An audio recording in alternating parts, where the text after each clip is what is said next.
Okay, yeah, let's talk a little bit about a career in wireless, just how to get started, how to get going, and how to kind of progress as you go. So there's a few things I thought we could talk about. First, just kind of a little bit about the wireless industry, more just kind of as a context of what's out there and kind of maybe what we could mean by that. What a career path actually is, about getting hired, being effective in whatever your role is, getting promoted, a bit about your network and kind of how it works. And so there's some things that you don't really get told quite so much, but you kind of learn as you go. And then just sort of some takeaways at the end that you can kind of carry forward with you. So what is the wireless industry? So it's a very kind of vague concept, I guess. I looked up a definition, and basically it says the operators and facilities and services that allow direct wireless communication through the airways. So really, it's just anything that is involved with kind of that wireless infrastructure. I think what it means more tangibly from sort of a career and working point of view, like if we take the radio access network as an example, that's where my experience has been. You have the telcos, which are sort of the operators. So for example, like TELUS, Bell, Rogers, Verizon, those sorts of companies. And then there's the RAN vendors, so the makers or the producers of the equipment. So that's like Ericsson, Huawei, Nokia, Samsung, and so on. There's the mobile vendors, Apple, Samsung, Sony, Huawei, Google. And then behind them are going to be sort of suppliers of different parts of infrastructure. So from a RAN vendor point of view, there's like Intel for CPUs, Dell and HPE for servers, Wind River and Red Hat for cloud platforms, Marvell and NVIDIA for accelerators, that kind of thing. And within those companies, there'll be a whole bunch of different roles. So if you take RAN vendors for an example, there's software jobs, hardware jobs, research, test, architecture, systemization, sales, managers, all that kind of thing. So when we talk about sort of getting into the industry and what you need to get into the industry, really it comes down to what part of the industry you're in, what kind of role you're looking for, and so on. So those are kind of the specifics. So I'm going to talk a little bit more in general terms, how to approach it, and then it'll be about applying that to those individual cases. But when we say the wireless industry, we can kind of look at it in that context. So what is life kind of like in the industry? So from a company perspective, at the end of the day, they're there to make money. So the technology needs to meet the business needs, and it needs to be available to the market at the time that it's needed.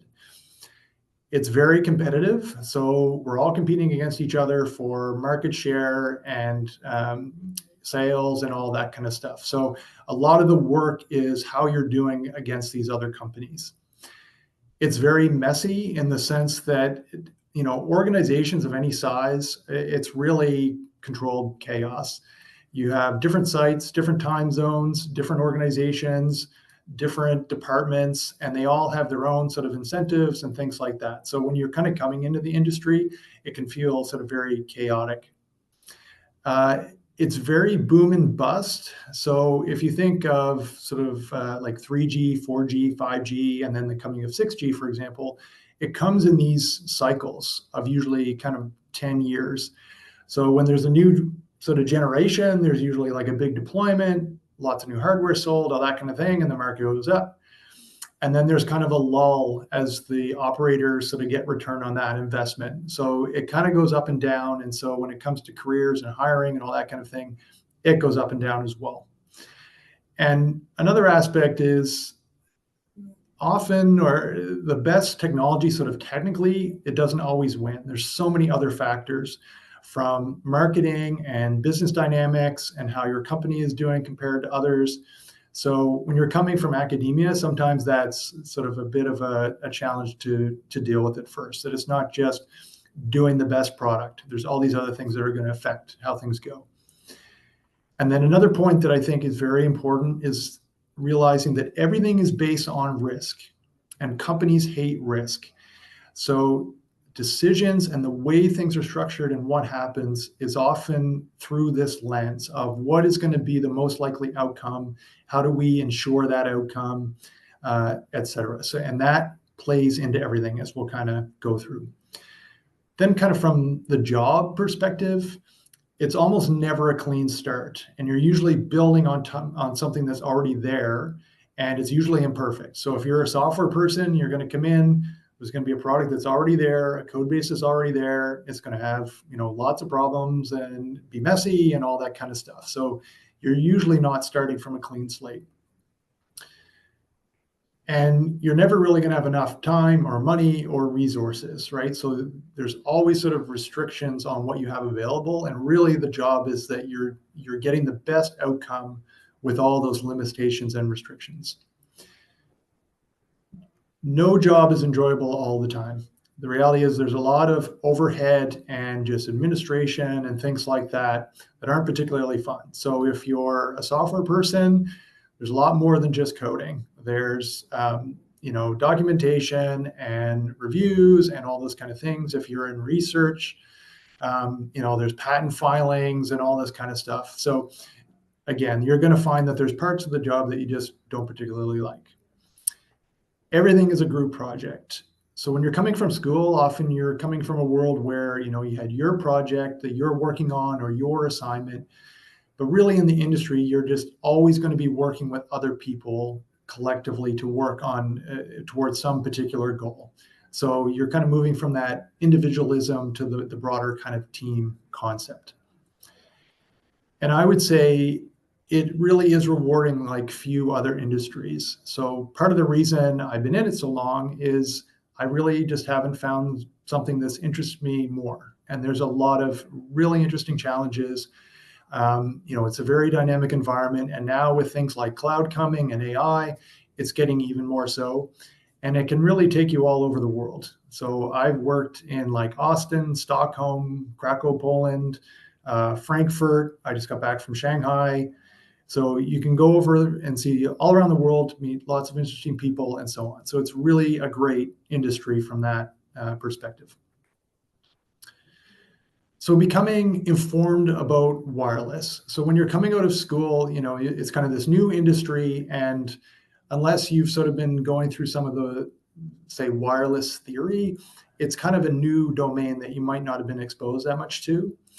So from an industry perspective, professionals and companies actually produce a lot publicly, whether it's, white papers or just commentary about what they're doing or different aspects of the industry. So there's a lot there that you can look at.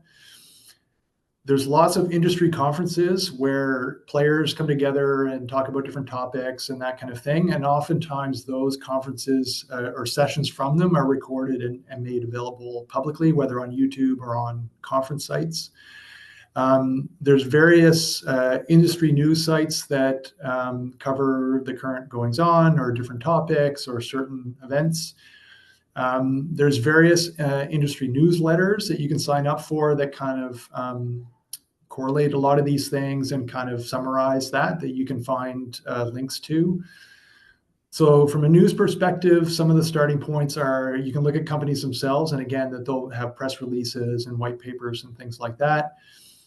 LinkedIn, I'll go through that a little bit more, but it's a good way to follow what's going on because companies and people put a lot there. There's various news organizations that I kind of follow a bit. So Light Reading is a good one, RCR Wireless, the Mobile Network, and telecoms.com is a good one. And they actually have a pretty good and entertaining podcast that kind of does summary of the latest news and kind of a bit of commentary about it. It's two guys in England that are quite entertaining. And if you don't mind a little bit of language, it's quite good. But if you can pay attention to some of this, what it sort of allows you to do is that you can start seeing what different companies do and by extension, the kind of skills that they want. So you can go to get a sense of what's out there, what interests you, and the sources that cater to that. And you'll start to see some of the industry trends in terms of what is getting talked about, what is the different debates are and that kind of thing. And you can kind of prepare for it. So as you can imagine from like a wireless RAN perspective, AI is being mentioned with us like everywhere else. So you can sort of start to see some of those trends. How are we talking about AI? What might we apply it to? And so on. So you can start to get a sense of what is sort of the current focal points of the industry. And from there, you can kind of gain insights into some of those different technologies and how they're applied, what the challenges are, and so forth. And by doing that, you're going to encounter a bunch of different perspectives and opinions. And you're going to find that in a lot of cases, there really isn't consensus. There's a lot of debate. And understanding those and kind of where those opinions come from is valuable because you kind of get a broader perspective of the industry. And from there, it means you're going to be able to talk a bit more about these topics. So as you're getting into the workforce and you're starting to encounter these professionals and interviewing and that kind of thing, it's going to give you some background that you're going to be able to have that sort of conversation with professionals. And from there, you're going to start engaging and grow your network. You're going to meet people. And from there, that's going to help leverage you getting into the industry and kind of moving forward from there. So this is a bit of a busy slide, but really it's just kind of an example of how I use LinkedIn. So for example, Ericsson put out a press release about the fact that there was an industry report saying that they were, one of the top companies in the industry, and they were kind of explaining why. So, they were going to have their take on it, and it's a bit of marketing for them. But they also linked to the industry report so that you could go and look and see, okay, what are the various aspects? What are they actually talking about? So that's one example. There's lots of different groups that talk about different aspects of wireless technology.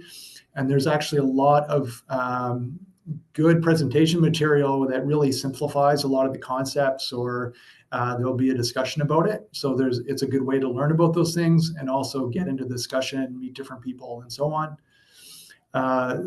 Lots of positions get posted. You'll start to discover who the recruiters are and so on. So you can see a lot from that. You can follow individuals, for example, the president of Nokia. So people like that post things, and then you can look at those links and dig into a bit more about that.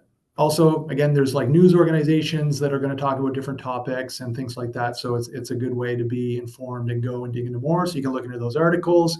Oftentimes there might be links to white papers or things like that. They're going to talk about those companies. So you'll start to, again, learn what companies do what and what might interest you. And companies themselves will talk about what they're doing and things like that. So it's, a good way to get sort of a broad view of different aspects of the industry. So what is a career path? So I kind of tend to look at a job as kind of along two axes. There's the job role, which is sort of the description of skill sets and kind of just the roles and responsibilities. So if you're kind of in, say, the software world, there's, testers, developers, architects. And then on the management side, there's sort of managers, directors, senior managers, all that kind of stuff. So this is obviously a limited list, but usually there's kind of like a technical track and a management track, and you can kind of go up both of those. And then there's the job stage, which is sort of the level that's kind of required for the position. And it kind of implies sort of the behaviors and expectations that you're kind of assumed to bring to that role. So you might start as an intern and a new hire, junior, intermediate, senior, principal, staff engineer, whatever kind of level is appropriate. So a career path is really just your journey through those stages and roles. And as you can see, so really what this is trying to show is maybe somebody started as a tester, they moved up a few job stages with that, they decided to switch to developer, went up another job stage, and maybe they jumped over to the management side. So as you can see, there's lots of different paths through these stages and roles, and it's really not, kind of just a straight vertical ladder as it's sort of described as. So your career is just sort of navigating this path and deciding what is sort of the trajectory and moves that you want to do. So how does hiring work? So the process sort of goes like this. Different companies do it in different ways, but this, I would say, is probably the generic standard. So there's some determination that we need to fill a gap, and so we need a new position. So management approves that. assigns some budget, and opens the requisitions, which is typically referred to as a rec. So the job description is defined, and usually it's a pretty vague-ish list of desired skills. So if someone was to come to me and say, okay, how would you define my role?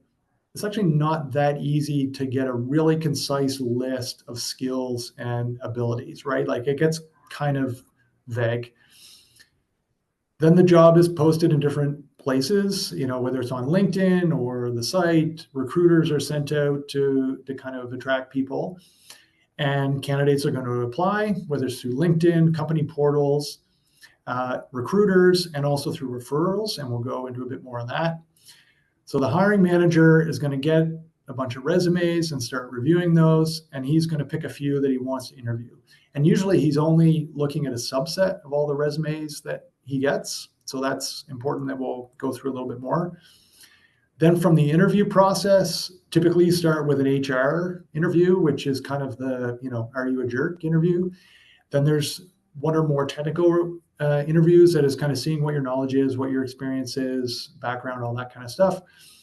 And then often there's kind of like a management interview at the end, which is really just, say, the senior manager saying, okay, yep, I approve of this hire. So each stage, the interviewers basically say yay or nay on whether that candidate is going to continue on to the next phase or not. And then in the end, the final selection is made and the position's offered. And then there's often a compensation negotiation. So this is more for the higher level. So if you're coming out of school, usually companies have sort of like a fixed starting salary. But as you go, you can start negotiating things a little bit more. And that's kind of a whole topic on its own. But I think for now, we can kind of leave that because that tends to be more for the senior roles. So really, like, what is success? It's getting your resume to the manager. Your manager likes what the resume has, and then you go on and you do well in the interviews. So that's really how you get to the end. So how do you increase your chances? So even the successful candidates, it's important to realize they don't check all the check boxes, right? Like, so the list of things that is on the job description is really a wish list of everything they would like you to have. But really, it's who is checking the most check boxes out of the candidates that were looked at. And part of the important part is the candidates that were actually looked at. So what this picture is trying to show is that you have a bunch of people applying, and there's different ways to do it, and some are better than others. The best way is that you are a referral. So someone is taking your resume and going to the manager and saying, I think you should look at this person. Recruiters are sort of the next best, where they're going around and they're trying to find people that they think are going to be a good fit and bringing that as well. And then there's kind of like the company portal. So again, like you just go, you see a job listed, you say apply, I put my resume, and who knows what it's going through to land on that hiring manager's desk. Maybe there's filters there, they have some AI thing going, who knows. But in the end, there's some pile of resumes, and the manager is going to start looking at those. And they're kind of only looking at so many till they feel like, well, I have enough to start interviewing. So maybe I'm going to pick the first 5 or something like that. So the great thing about referrals is that you're getting kind of to the front of that list. So really, there's kind of this invisible threshold of how many resumes that the hiring manager is going to look at to forward on to an interview. So you kind of want to get to the front of this list. So you really want to be kind of a referral if you can. If you're established, you're probably going to have a larger network, and oftentimes you have existing connections that you can use to be that referral. When you're starting out, obviously you have less of that. So part of the challenge is starting to grow your network and create some of those connections so that you can kind of leapfrog to the front of the line. So some places that you can start. So some companies have like school recruiters or associations with universities that you can leverage, or the school themselves has sort of connections with particular companies. Career fairs are good. Make sure that you talk to people there. So don't just throw your resume on the pile with the rest. You want to talk to somebody, engage with them a bit, because you want them to say, oh, this is someone that seems to have what we're looking for. They seem very nice. I think that this person in particular should be looked at. So you want to make that kind of personal connection. There can be alumni that work there that are from their school, and oftentimes they're willing to sort of help you out. There's industry meetups where you can sort of go and meet industry professionals and sort of create connections that way. And then obviously, if you're doing internships, that's a great way to get into that kind of pipeline. So from a LinkedIn perspective, you can reach out to alumni of your school. You can try and connect with recruiters. You can engage with company employees, and there's various interest groups and things like that. So it's another way to kind of just get out there, meet people, introduce yourself, that ideally when you want to apply somewhere, they can help you get to the front of that line. So as you can kind of see, just taking the same generic resume and just throwing it everywhere is sort of ineffective, because you're probably just throwing it on some portal. It's getting thrown into the pile. And if it's not particularly tailored to what they're looking for, it's going to get disregarded. So how do you increase your chances more?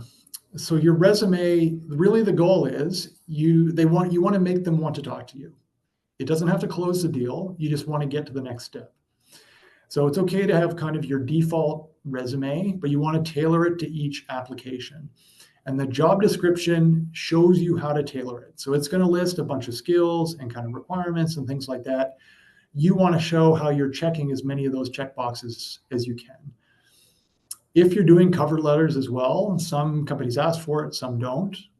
But really, you want to highlight that you know a bit about the company and what they're doing, and highlight kind of what you bring to the table. Don't make stuff up.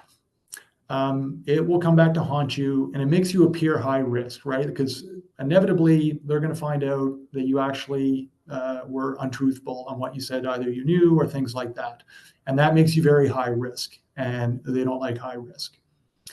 So some aspects to consider on your resume. There's no sort of perfect format. There's lots of good ones out there, so there's no sort of magic formula in that regard. That being said, use white space. Humans hate walls of text, and you have this automatic reaction to stop reading, which you don't want.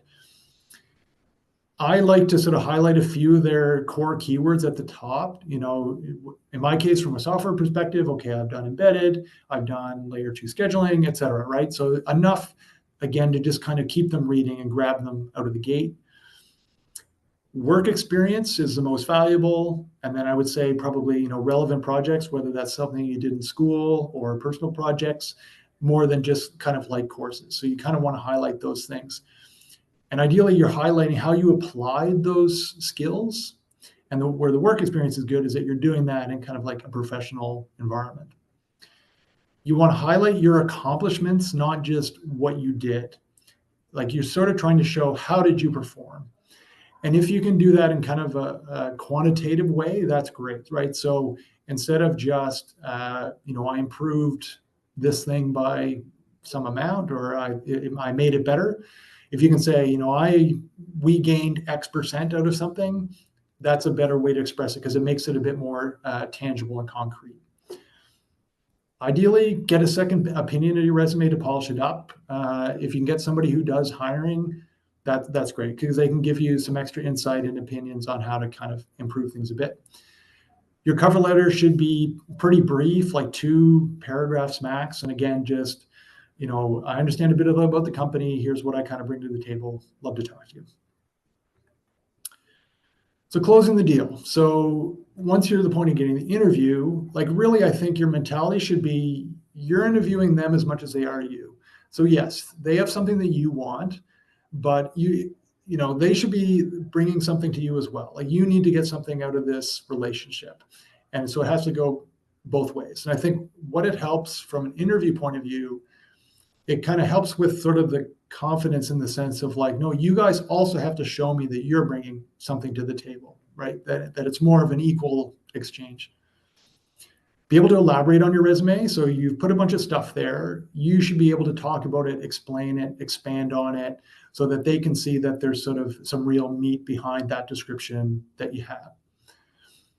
Talk about your approach as you're going through, like if they're asking you questions or to work through a problem.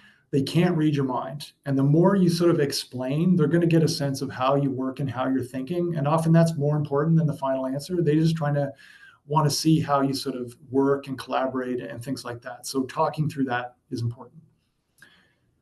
Show some enthusiasm, because enthusiasm means that you want this particular job, not just a job. And if you want this job, you're more likely to stay and sort of persevere through challenges, which means they're going to get a return on investment, which means that you're lower risk. Make sure you have questions for them, right? So this is a two-way street. So you should be figuring out, do you have something that is worth my time and my effort and investment? And that should also include, by the end, like, what are the next steps and timelines? So you shouldn't leave an interview without knowing, okay, this is what I expect to happen next. This is when I should expect to hear back, or those kind of things. Post-interview, if you can, a short interview just to basically say thanks. It kind of makes you stand out and sort of reaffirms your interest. Typically, you will only get feedback from recruiters. And again, this is more for senior roles probably than junior roles. The company itself or interviewers themselves don't really expect any feedback. And there's sort of a few reasons for that, legal and otherwise. But usually it's recruiters, the only ones that'll do that. It's okay to send a short follow-up sort of after the indicated timelines, just to say, okay, I'm waiting to hear back, or, just to kind of follow up a bit. So why internships are great. So the bar is lower because it's a fixed time. Companies aren't on the hook the same way they are with full-time employees and so on. So again, that's lower risk. It allows companies to kind of bring you in and give you a trial run to see how you operate in their environment and how you do. That's good for you because it gives you kind of more opportunities to prove yourself. The downside with interviews is, it's kind of this very short window where you kind of have to go in and show what you got, where if you're working somewhere for a period of time, you sort of have a better chance to really show what you can do. It puts work experience on your resume, which is great. And that is probably the single biggest factor to help improve your chances. It allows you just to experience different companies and roles and things like that. And you're going to find what you like and what you don't like. And that's really valuable. It's going to grow your network, again, which is hugely valuable as you go forward. And I would say it really is your best way to get in the door if you can do sort of internships. Don't get discouraged. So the hiring process, it's your first lesson in messy. And it may be the first time that you kind of face a significant amount of rejection, and that can hurt your self-esteem. So it's important to kind of level set yourself a bit. So the reality is every company has their own way of hiring, and really they're all far from perfect. Like, there is no magic way to do it. None of them are particularly great. Hiring can fall through for many reasons that aren't related to you. So, company makes a change in direction, they hit some hard times, budgets get changed, all that kind of stuff. So things cannot pan out for reasons that have nothing to do with you. There's reasons that you get ghosted. It does suck, but it isn't personal. And again, there's sort of legal-ish reasons and things like that it sort of happens. People are just busy, all that kind of thing. So it's important not to take that kind of as a reflection on you quite so much, but yeah, it's not the greatest. So recognize that not getting an offer does not mean you weren't a great candidate. So there's lots of cases where a company is hiring and they're like, okay, we have a bunch of candidates here that would be great. And in the end, they have to pick one. And there might just be some little thing that was enough to get somebody else over the line. So it's not a binary thing of they hired me, I was good enough. They didn't hire me, I'm not good enough. So just kind of recognize that. And it's really hard to tell in a given situation because you don't really know who else they're hiring and talking to. So just keep that in mind, that it doesn't mean that you weren't a good fit for them. It also doesn't mean that because you didn't get an offer there, that you won't get an offer somewhere else. Every company is different. The people that are applying for the role are different. So every situation is kind of unique. So don't extrapolate too much one to the other. And if you've gotten this far, you've gone through school, you've gotten your education, you're getting response to your resume, things like that. pretty likely you have what it takes. You just have to kind of keep going. Industry trends affect you, but they don't dictate your future. So again, markets go up and down, company hiring goes up and down, good times, bad times, all that kind of stuff. Like that does affect you, and it's going to change what you experience as you go through the process. But it doesn't de facto define your future. Just because the market is down does not mean that you will be unsuccessful finding something. So what do you need to do? If you're not getting interviews, then you should be focusing on what's on your resume, both like kind of resume format, what are you including on it, are there things that you need to add? If you're getting interviews, but you're not getting an offer, now you want to focus a little bit more on the interview side. Like, how are you presenting? How are you talking through your process? Things like that. So what can you do to improve there? In the meantime, keep trying to grow your network, keep learning as much as you can, all those kind of things. Don't waste your time wishing that hiring worked differently. It doesn't. It's not going to change. It is the way it is. So it's just learning how to navigate it. And I would say don't waste your time reading social media comments and things like that. There's not much point, I think, going on Reddit, reading a bunch of things about how people struggle or they've applied to 1,000 jobs or all that kind of stuff. It kind of skews your perception of the reality because you don't know the background of that. There's a lot of context sort of missing. And again, what other people are experiencing doesn't necessarily apply to you. So I think your time is better spent elsewhere. In the end, you only need to be successful once. So you can not get the job for the first 99 times. If you get it on the 100th time, you're good. You just need to be successful that one time. So keep going. Okay, so let's say you get in there and now you have your role and you want to be effective. So some things to understand. It isn't about knowing the most. It's about getting things done. Because again, it's about products and getting things out the door. You can't know everything, so don't try, right? Like technology is a vast range of concepts and information and skill sets that is just too broad to absorb. And sometimes you can always feel like, oh, other people know more than me or all that kind of stuff. Like it's a challenge. But nobody can stop you from being an expert, and it's better to know how to or where to find answers and how to find answers such that when you need it, you can go and get it. So some things that you can do. Focus on what you need to know to get things done and no more. So once you have enough to kind of get through that next step, that's when you should move on. Simplify things. So if you can sort of distill things down to sort of simple concepts in your head, that will help you kind of build a working model that you can leverage and also explain things to others. Understanding the root cause is important because that's going to lead to the right outcomes. If you're just trying to address symptoms, often it's kind of a whack-a-mole where you're just creating further problems. So spending time to get to the root cause is good. Observe whose opinions matter, experts and decision makers. So discovering who really knows what they're talking about and who to listen to from an expert point of view is very valuable. And knowing who the decision makers are is also valuable because that's who you need to convince. You don't necessarily have to convince the whole world. Work through others. So this is more as you go up the ladder, figuring out what other people's skill sets are and taking advantage of those to help you helps you be very effective. Find mentors. So they can be formal, informal. Formal meaning you kind of have sort of an official or kind of concrete relationship there. Informal just meaning, again, like there's going to be people that you find are effective. You should be trying to emulate them. What do they do? How do they operate? How do they think about things? And so on. Learn to say no. Don't take on too much. You want to kind of take one thing and move it many steps forward instead of taking a whole bunch of things and just moving them one step forward. Again, the goal is to be getting things done and out of the way. Raise issues early. It's cheaper when you have more runway to fix a problem because it usually means you have more possible solutions and cheaper solutions to address issues. Complaining is okay, but try and be constructive and come with a proposed solution if you can. Just saying something sucks is not particularly actionable.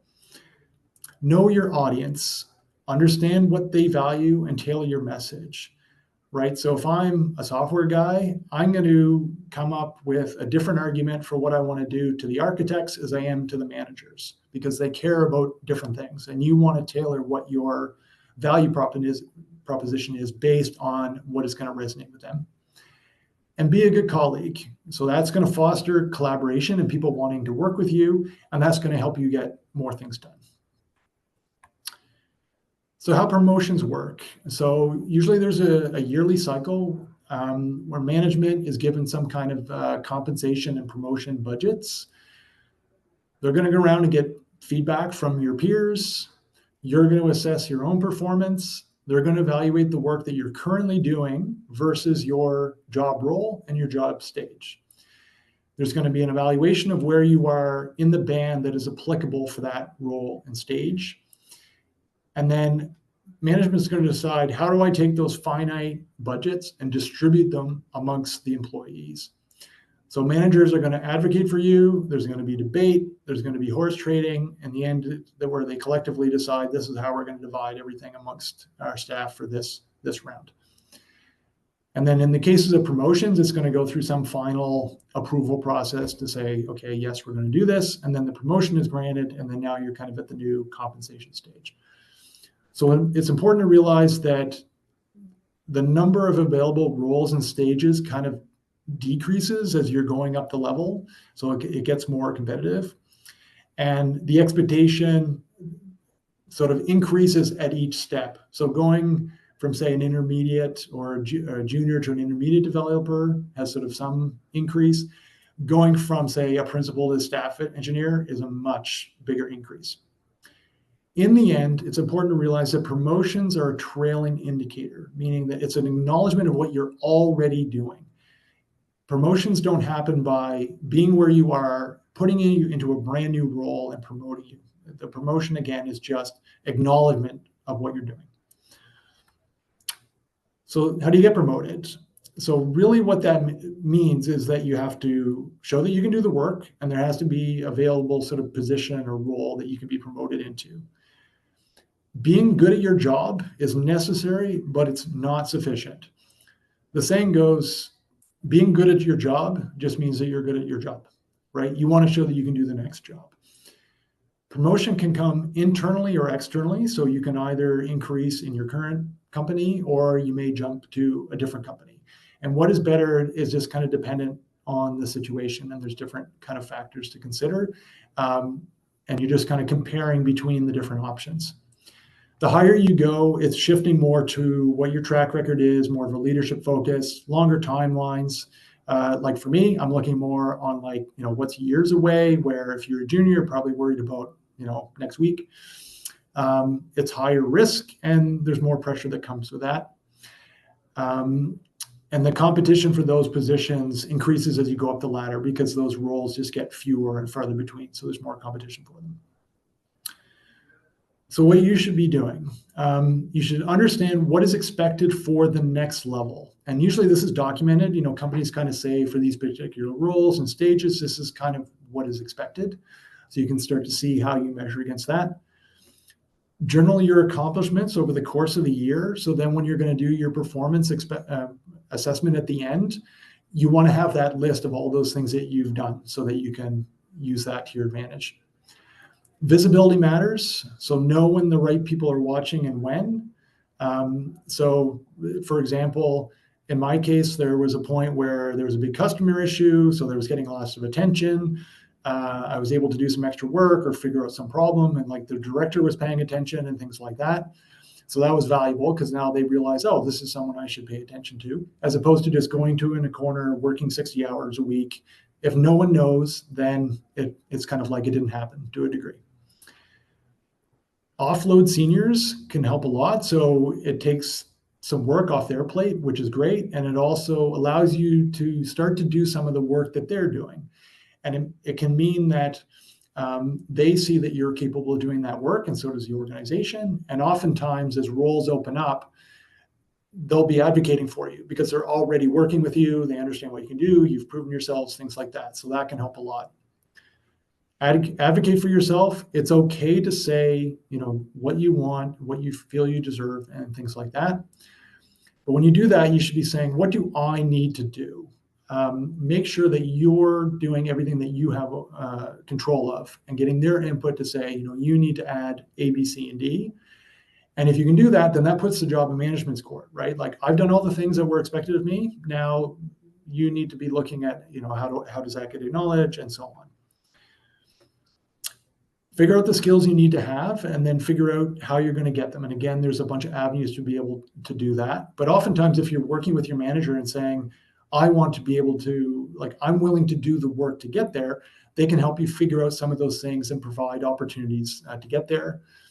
And again, growing your network helps. So you'll learn more about promotion opportunities, and also it creates advocates, right? So if you're working with senior people and helping them, they might be in some of that peer review process and say, yeah, you should be helping this guy out. So again, to beat this dead horse a little bit, your network is really valuable. It really is the one true job security. Companies go up and down, and at the end of the day, employment can end. And so there's no really one place that is absolutely secure. It's your network that's going to help you to get to the next place. And that's really where the job security comes from. I would say it's probably the single biggest factor impacting your career, because it influences so many parts of both, getting employment, promotions, the different kinds of work, understanding what the opportunities are, all that kind of thing. And you can't predict when and where really it's going to help you. You'll be surprised that the person that you've worked with 10 years ago all of a sudden pops up again and has something there to offer you. So being a good colleague will kind of help it grow naturally. Again, if you're good to work with and people want to work with you, that will help it grow. And again, it opens doors. Being aware of different opportunities, they're going to vouch for you in peer reviews. They're going to help you, refer you to get to the front of the line. And in the future, they may be referring people to you that are good for your organization. So don't burn bridges. If you leave a place, however unhappy you may be, or the people that you dislike working with, keep that to yourself, because you never know how that's going to come around again later on. So actively develop it. And the old saying is true, it is who you know. That's how the world works. So things no one tells you. The wireless industry is like others. So a lot of the same career strategies apply. So a lot of this stuff isn't just wireless specific, right? But it is how the wireless industry works, because it's like a lot of other industries. No one can say what is right for you. You have to figure that out. What are your interests? What are the kind of roles that you want? Do you want to really climb the ladder? Are you happy where you are? Do you just want to work for the weekend? All that kind of stuff, right? That is only you can decide. Get out and talk to people. And yes, that's for introverts like us. I'm one of those. Listen to what they do. Have coffee with them. Go for lunch. It becomes handy. Knowing what they do means in the future, oh, that's somebody who knows something that I need right now, or I can get advice from them, all that kind of thing. So the more people you talk to, the more you know what's out there, and you can take advantage of that. There's many people out there willing to help you get there, whether it's mentors or managers or things like that. A lot of people are willing to help you get where you want to go. So if you're proactive and you show that you're interested and you're kind of motivated to do it, you'll find that there's a lot of people willing to help you. Money has a honeymoon period. Find what you want to do.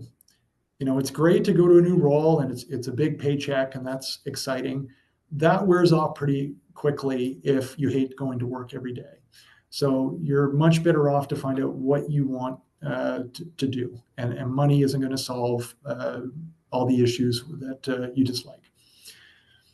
Going up the ladder, it comes with sacrifices, right? The higher you go, there's higher expectations. You're expected to be available more often. So there are sacrifices that you have to decide whether you're willing to make or not. Employment is a business arrangement between you and the company. And if either decides that it's not working anymore, it's going to end. And you have to treat it as such.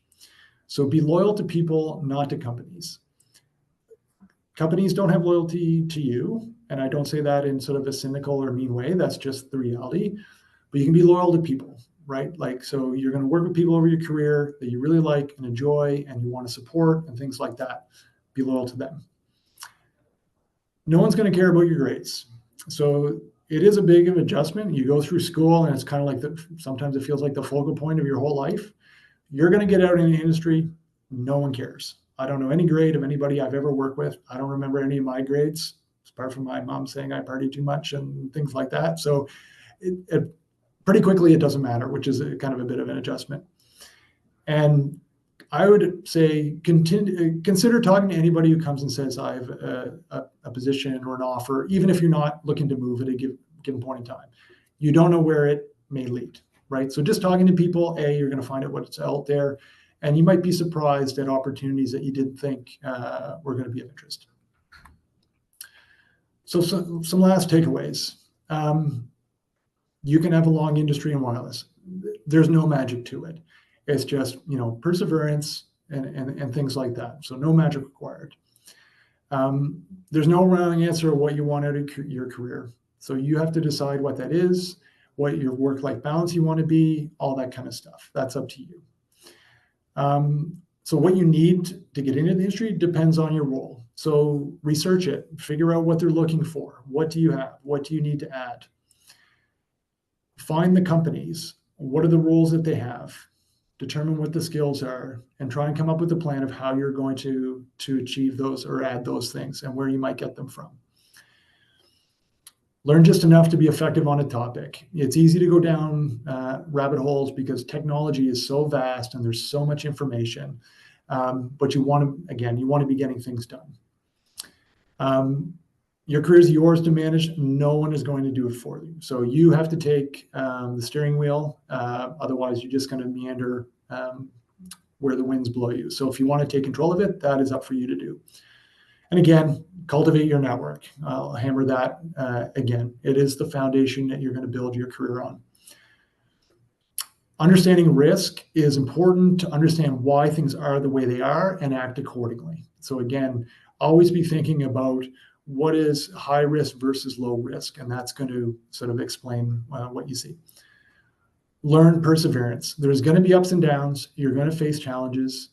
The successful people learn how to find a way despite those challenges and find a way around the roadblocks. And lastly, there's a lot you can control. So if you focus on those things, you will find success in the end. So go for it. If you'd like help, reach out. You are not alone. So if there's questions that you have, or you think that I can help you in some way, whether it's looking at your resume, or you want to talk about where you're at, or you feel stuck, or things like that, just reach out on LinkedIn, and I'm happy to have a conversation, and we can see what we can do. Okay, that's kind of what I had. Hopefully I haven't blown too far over time. A few minutes left, I guess, but